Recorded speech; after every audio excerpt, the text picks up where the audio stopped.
Alright, now I'm going to go ahead and show you how to poach eggs without an egg poaching pan.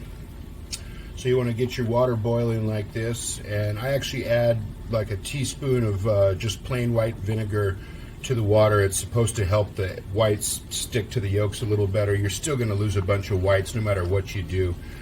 And what I've also heard, and I'm not sure if it really works or not, but is to kind of stir it up to make a little bit of a vortex, so that the egg, when you crack it into the water, it kind of stays together a little better. I'm a little skeptical on this one, but we'll try it.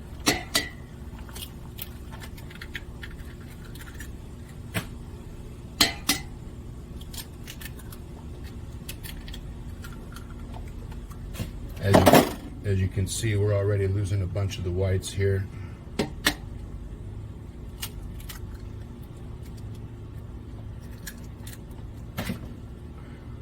But this is actually the method that restaurants typically use. If you get eggs Benedict at a restaurant, they didn't come out of a egg poaching mold. So these really don't take very long, just I don't know, a few minutes. They're usually pretty fast to finish up, especially if your water's real good and hot. So I'll revisit this in just a moment. Alright, so yeah, like I said, just takes a minute or two. I think, oh, that one busted open. That's no good. There's a good one. So yeah, looks about done.